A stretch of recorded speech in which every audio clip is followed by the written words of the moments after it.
Aku berkata kepada Tuhan, Allahku Engkau, berilah telinga ya Tuhan, kepada suara permohonanku. Ya Allah Tuhanku, kekuatan keselamatanku, Engkau menudungi kepalaku pada hari pertarungan senjata. Ya Tuhan, jangan penuhi keinginan orang fasik, jangan luluskan tipu rencananya. Orang-orang yang mengelilingi aku meninggikan kepala, biarlah bencana yang diucapkan mereka menimpa mereka. Biarlah ia menghujani mereka dengan bara api. Biarlah ia menjatuhkan mereka ke dalam jurang sehingga tidak bangkit lagi. Pemfitnah tidak akan diam tetap di bumi. Orang yang melakukan kekerasan akan diburu oleh malapetaka. Aku tahu bahwa Tuhan akan memberi keadilan kepada orang tertindas dan membela perkara orang miskin. Sungguh, orang-orang benar akan memuji nama-Mu. Orang-orang yang jujur akan diam di hadapan-Mu. Kepada jemaat di Tiatira. Dan tuliskanlah kepada malaikat jemaat di Tiatira. Inilah firman Anak Allah, yang matanya bagaikan nyala api dan kakinya bagaikan tembaga.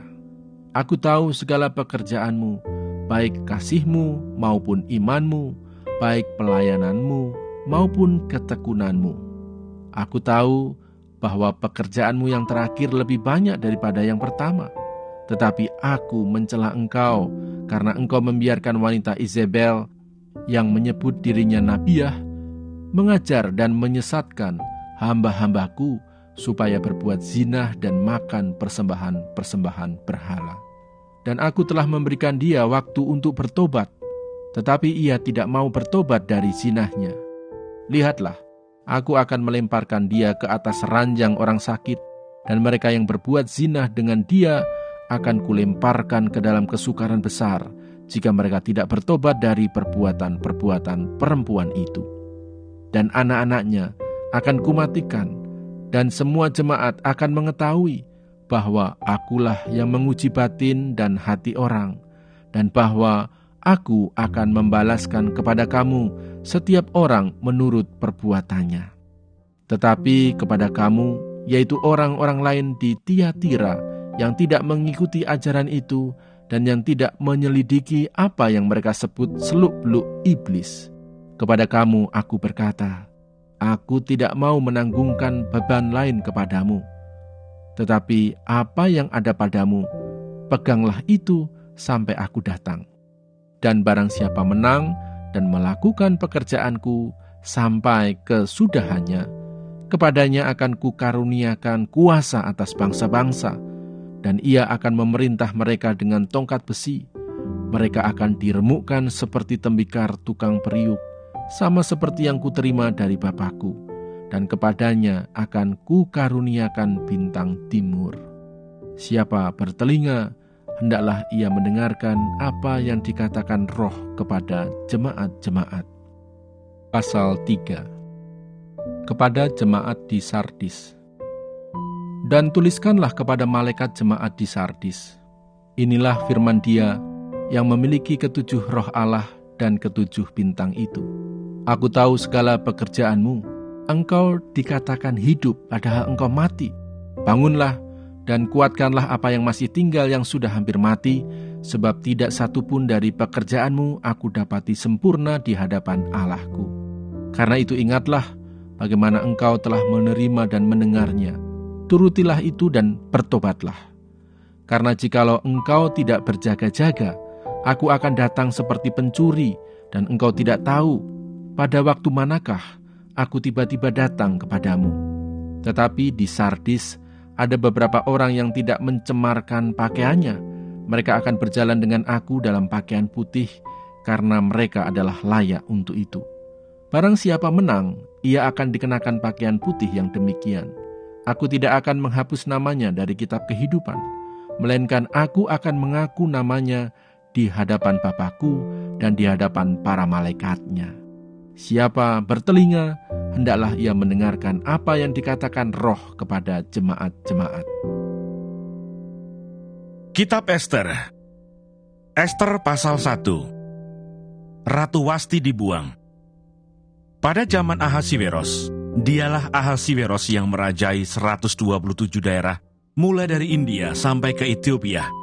Pada zaman itu, ketika Raja Ahasiweros bersemayam di atas tahta kerajaannya, di dalam benteng Susan, pada tahun yang ketiga, dalam pemerintahannya, diadakanlah oleh Baginda perjamuan bagi semua pembesar dan pegawainya.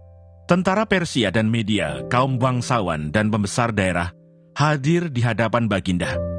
Di samping itu, Baginda memamerkan kekayaan kemuliaan kerajaannya dan keindahan kebesarannya yang bersemarak, berhari-hari lamanya, sampai 180 hari.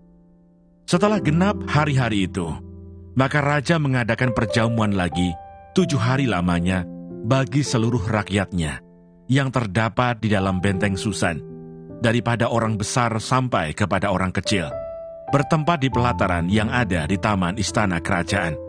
Di situ tirai-mirai daripada kain lenan, mori halus dan kain ungu tua yang terikat dengan tali lenan halus dan ungu muda, bergantung pada tombol-tombol perak di tiang-tiang marmar putih. Sedang katil emas dan perak ditempatkan di atas lantai pualam, marmar putih, gewang, dan pelinggam. Minuman dihidangkan dalam piala emas yang beraneka warna, dan anggurnya ialah anggur minuman raja yang berlimpah-limpah, sebagaimana layak bagi raja. Adapun aturan minum ialah tiada dengan paksa, karena beginilah yang diisyaratkan raja kepada semua bentara dalam, supaya mereka berbuat menurut keinginan tiap-tiap orang. Juga Wasti sang ratu mengadakan perjamuan bagi semua perempuan di dalam istana Raja Ahasiweros.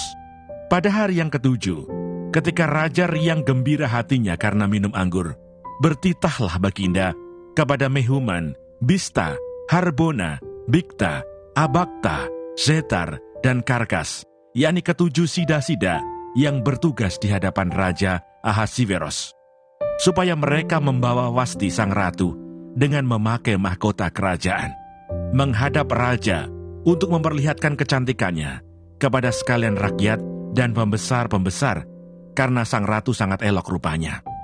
Tetapi Ratu Wasti menolak untuk menghadap menurut titah raja yang disampaikan oleh sida-sida itu, sehingga sangat geramlah raja dan berapi-apilah murkanya. Maka bertanyalah raja kepada orang-orang arif bijaksana, orang-orang yang mengetahui kebiasaan zaman, karena demikianlah biasanya masalah-masalah raja dikemukakan kepada para ahli undang-undang dan hukum.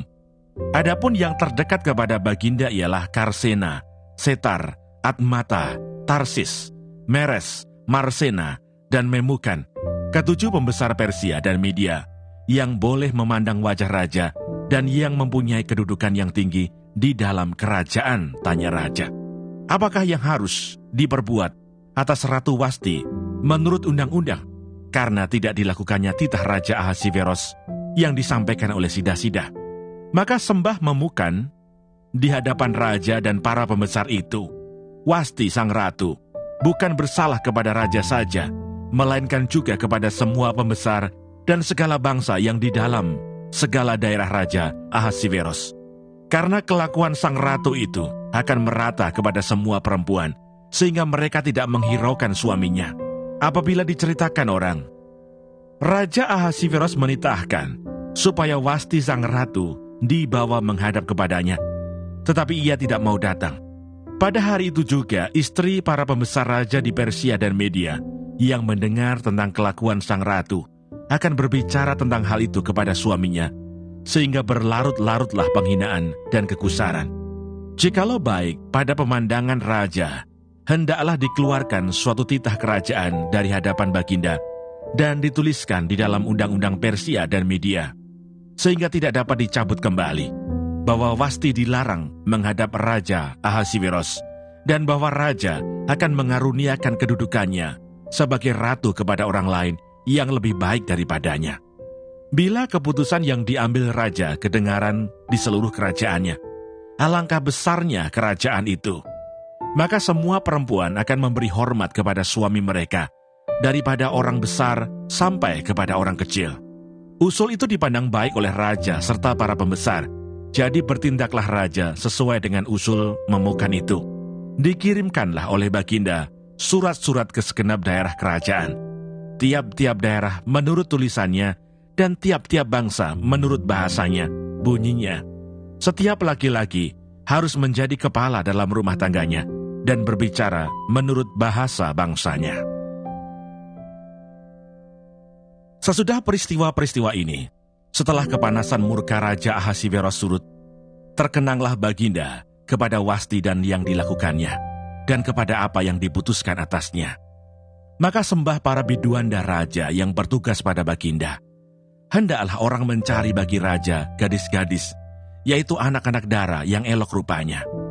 Hendaklah raja menempatkan kuasa-kuasa di segenap daerah kerajaannya, supaya mereka mengumpulkan semua gadis, anak-anak dara yang elok rupanya, di dalam benteng Susan, di balai perempuan, di bawah pengawasan Hegai, sida-sida raja, penjaga para perempuan, hendaklah diberikan wangi-wangian kepada mereka.